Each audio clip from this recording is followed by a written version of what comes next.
Senator Rubio, as you know, all eyes are on Georgia. So we appreciate you being the first to come to our state to send a unifying message that David and Kelly will win.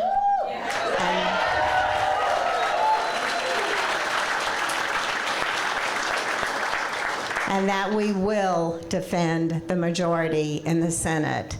So please give a warm Georgia welcome to a man you already know and obviously love, Senator Marco Rubio.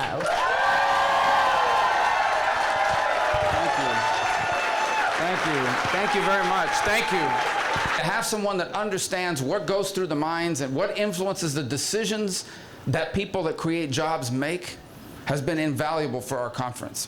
When we were working on the small business package, I relied on him quite a bit and went back and talked to him about the impact of this and the impact of that and what it would mean and what it would do.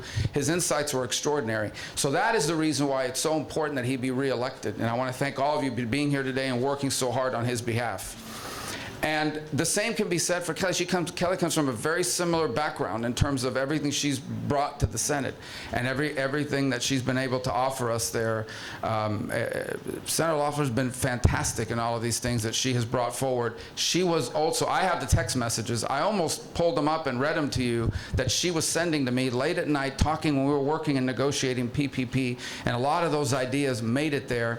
And I can tell you for a fact that those contributions that she made to that debate are the reason why there are small businesses in this state and across this country that are open and jobs that were not lost because that program passed and the president signed it and the contributions she made. That is the reason why we need someone like her to continue in the Senate. She's also shown, one more thing, she's shown extraordinary fortitude in the face of all sorts of efforts to silence her, to criticize her, to shame her. That's the things they do in American politics. I'm going to talk about that in just a moment.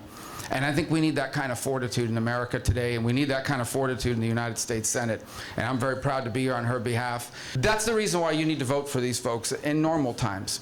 It's rare to get people like this to run for office and serve. But I want to talk to you about the other reality. And that is that rarely does a state, rarely do a people get the opportunity that you've been handed. And that is to determine in a non-presidential race the very direction of the country. Now, I want you to know what we run into all across the country. What we run into are people that run for office, and they will tell you, I am not a radical. I am going to be a moderate. I am going to be, and that may very well be who they are. Unfortunately, when it comes time to vote, they vote right down the party line.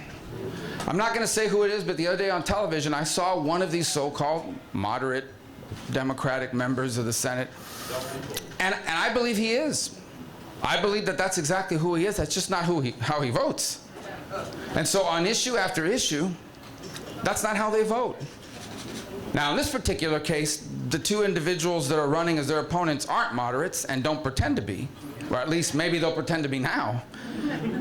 But it's irrelevant, because when they get there, they vote right down the line. And what is that line? Well, let me tell you what that line is. A lot of people are writing nationally. I live in Miami, Florida. Grown up there almost my entire life, and people say, oh, it's amazing how well the president did there. Republicans made tremendous gains down there, 2 congressional seats flipped. And they ask,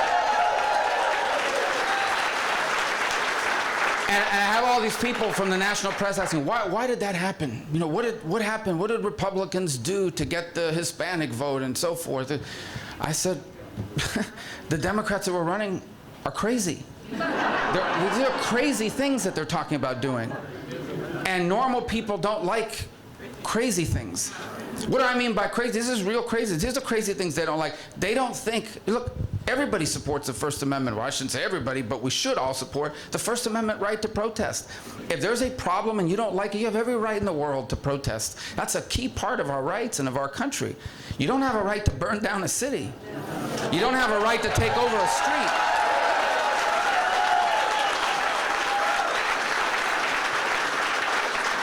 You know, there is no, we forget a week ago at this time, or maybe 8 days ago at this time, the news was filled with stories of major American cities where these businesses were putting up plywood, which is what we do when a hurricane is on the way, but not when an election is on the way. And I assure you, they weren't putting up that plywood because conservatives were going to be upset at the outcome of an election. These are radical elements. These are radical elements. So these people don't like that. These people don't like police brutality. Our men and women in law enforcement are extraordinary human beings. Now,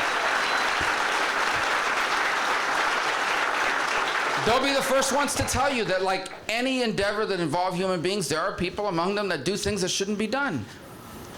But that doesn't mean you get rid of the police department and replace them with social workers.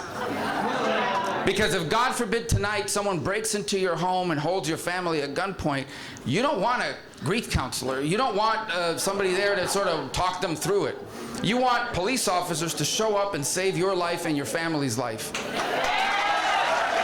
And I know that we're going into December and early January. There's a lot of other things that should be going on in our lives this time of year. But this year's different.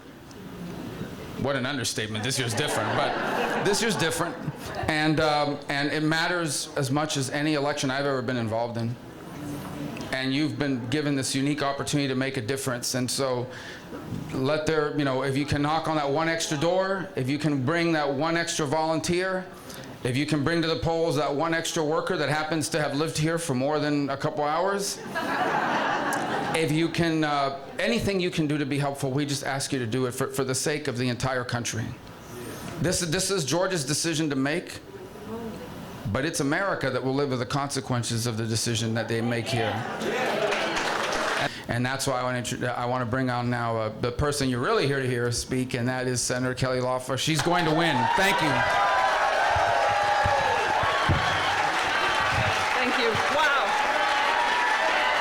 You guys are awesome. You guys are awesome. Thank you so much. Wow.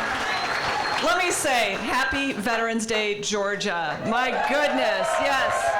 We love our veterans, and I love y'all. Thank you so much for getting us here. We have been through a battle, but we are not done yet. Look at the work we have to do that Marco just talked about, and it's just the tip of the iceberg. And I want to thank Congressman Collins for his support, for his endorsement, because we as a party, that's right. We are going to lock arms and deliver this country. We are going to deliver the American dream. The road to socialism does not run through Georgia.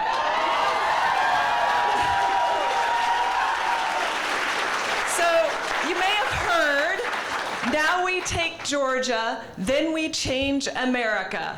Well, you know what? That's right. No way. Chuck Schumer, Nancy Pelosi, you're not going to take Georgia. It's ours. That's right. We have no interest in your Green New Deal and your socialized medicine and turning the DMV into the doctor's office. We don't need high taxes. We don't need job-crushing regulations. What we need is the American dream, that opportunity that can lift every single American up. That's right.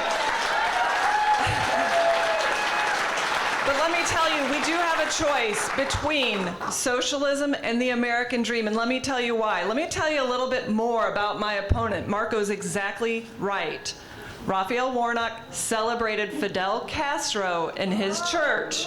He has a Marxist ideology. Why is he running for the Senate? We don't know. Let's have him answer for that. But what you need to know is in our own communities, he doesn't care about the things we care about. In our debate, maybe you saw our debate, I asked him if he would apologize for calling police officers gangsters, thugs, bullies, and a threat to our children. He declined. He would not apologize for that. Look, that's right. We back the blue. We will always back the blue. That's right.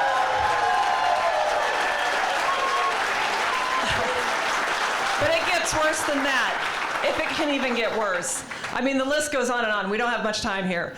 But look, he's also celebrated Jeremiah Wright's Goddamn America prophets. He called him a prophet. We cannot have that in our country. I say, God bless America.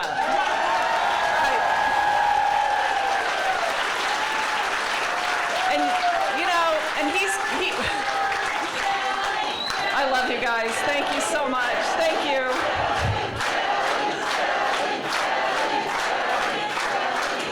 I couldn't do this without you guys. I'm telling you, I'm not a politician. You know that. I'm not a politician. But I am here to help save our country with David Purdue. David Purdue and I have worked tirelessly throughout this year to stand up for Georgia. You know you have an outsized voice in Washington because of David and I, and we will always stand up and speak for you. That's right.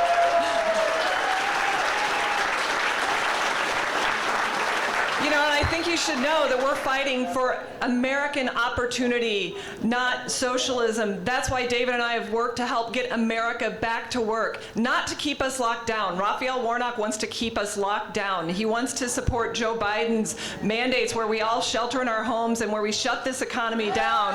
That's right. He protested churches reopening. They want to take away our religious freedom in this country. We're not going to let them. So look, there's so much work to do here. Let me just tell you that you have someone in me, in David, that will never stop working for the American dream. But we need y'all to be involved.